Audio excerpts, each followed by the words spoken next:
starting to look like a guitar. Well, it's really thick here still in the pictures, but I end up grinding it down and I end up jointing it down pretty far. It tapers a lot, but it might end up about this thick.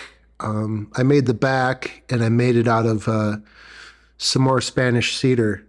And I book matched a piece off of one of the other billets, and it's about 3/4 of an inch thick.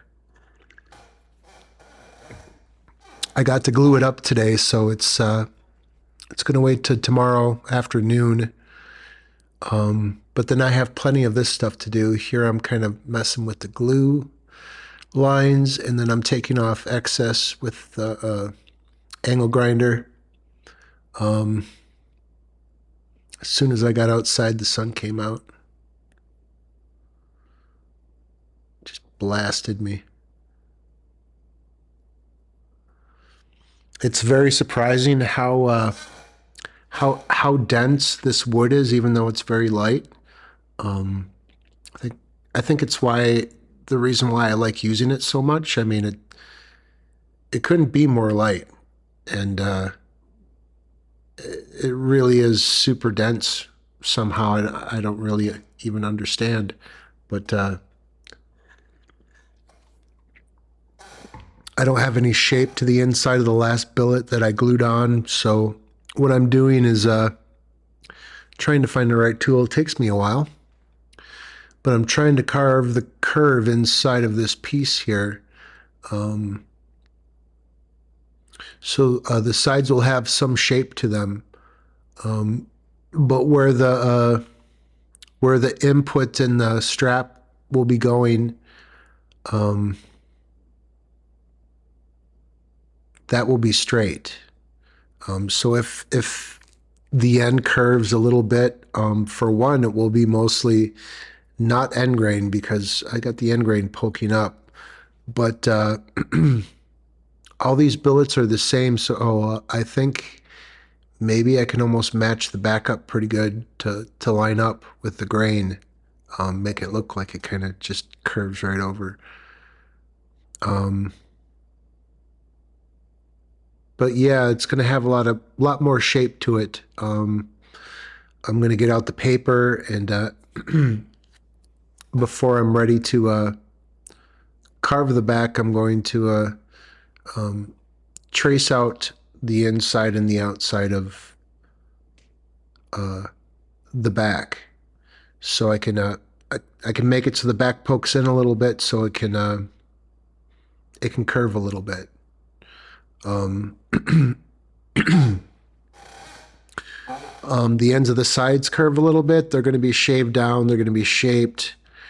As soon as I started getting the bulk off of this and jointing the back, it started ringing a lot better. I mean, at this point right here, it is a little bit weird because there's so much, there's so much wood, you know.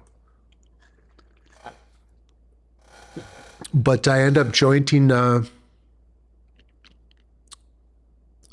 lot of it, you know, and pretty far too.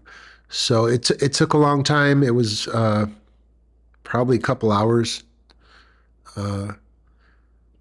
at least a couple hours, but I don't know. I guess it was the way to do it. Maybe next time I'll shape the inside, but I really like shaping it to the line, and right now it's looking pretty good with the glue line. The glue line's almost all gone. It has this incredible shape to the inside of it where it's super bowl-like, and I wouldn't have gotten that unless I would have, you know, I rejointed the sides so they kind of fold in a little bit more. I mean, it's probably the reason why it took so long to joint it, but then it was worth it. I mean, the thing would end up about 4 inches thick if I didn't, you know, file it down a little bit. The lines look really, really, really good. After you get past the glue line and get the thing jointed a little bit, you can see how well you did with the jointing, and it looks really good. So jointing it back onto this will actually just make it very strong. It already is very strong, and it went through quite a bit. I mean, I took off maybe not 3/4 of an inch, but I took it down from 2 inches probably to 1 3/4 to 1.5 inches.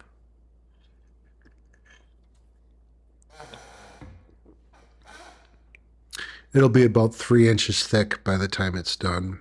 I'm guessing about there, but I don't know. I mean, it depends on how far I set it in, and so yeah, I'm able to get sandpaper too in the sound holes, and I'm able to shape that very well.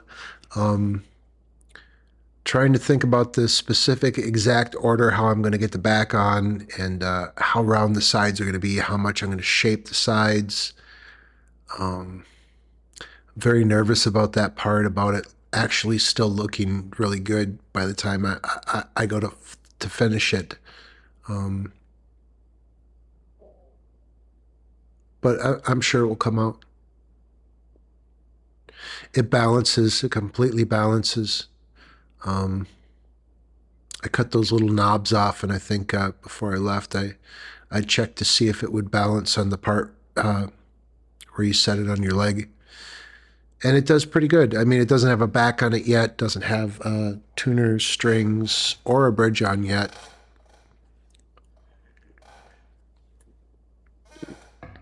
But I think it's going to be pretty light, pretty simple. The neck is still really huge. That's good because I put a little bit of a scratch in it doing this. But you get pretty far, like I get pretty far before I hit it. This is just like a little marathon of me just trying to get it down. And yeah, I get it to a point where it's I'm satisfied with it. I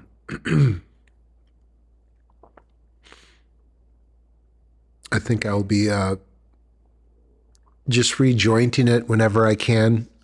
Probably at least one more time, if not two more times, before the back is on. This stuff is all really stable. The grain is all exactly the way I want it. And the thing rings like a drum. Like doing the neck like that, where I had the space in between, that was really good to do. Like that made the instrument, that made the top not muffled. I didn't want to build something to where the back came out better than the top, you know, where the vibration was more. So more of the back will be glued to the neck than the top. The top is only glued to the neck in the spot where it hits where it catches the fretboard and where it hits the bridge.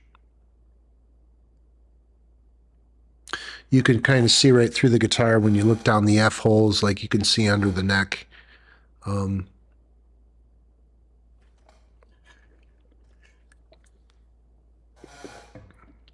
yeah, I have no regrets.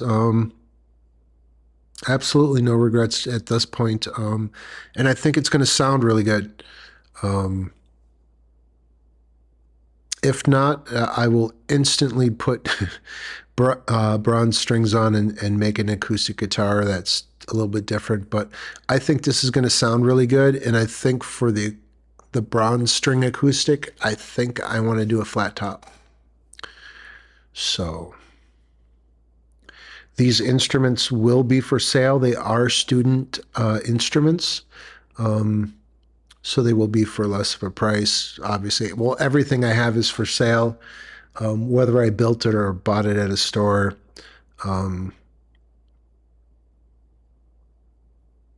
But this is kind of what I like to do. I think I'm really good at it. This is going to take, by the time it's done, it's going to be 2 whole months. So this is a very, would be a very expensive thing to order. But I'm thinking about developing a way of getting it so it's only like 2 weeks. So, I mean, if I did a flat top and did the sides and stuff, I think I could get it down to 2 weeks.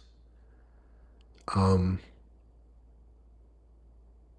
then I could do something a little bit less expensive, but just as cool.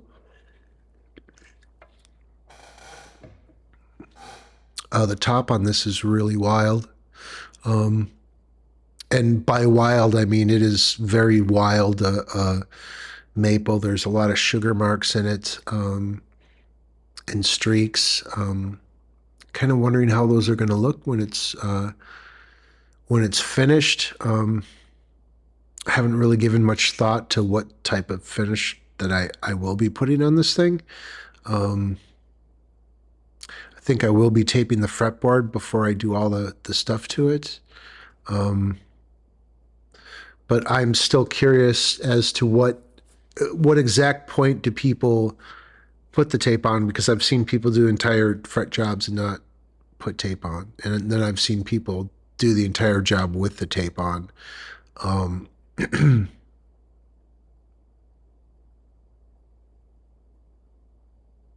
So I think I will put the tape on, but I'll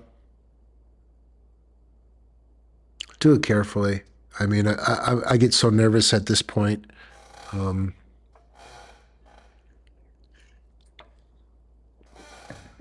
couldn't be more nervous of smacking this thing or dropping it.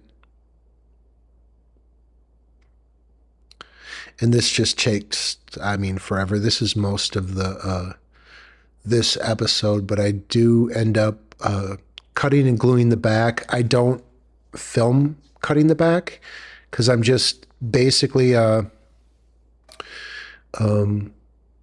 so I get a 2-inch billet, and then I make the one edge of it flat so it'll run through the table saw. I cut it. I remake sure it's decent, and then I slice both sides on the table saw, and then I slice the edge all the way around the middle, and cut it down the middle with a handsaw. So this is something I've done before and shown in shorter videos. It was kind of boring, so I just took a couple pictures at the end here. You'll see them. So this is just about the point where the guitar starts to look really good. I mean, as soon as I can get the sides going, it's going to start looking rad.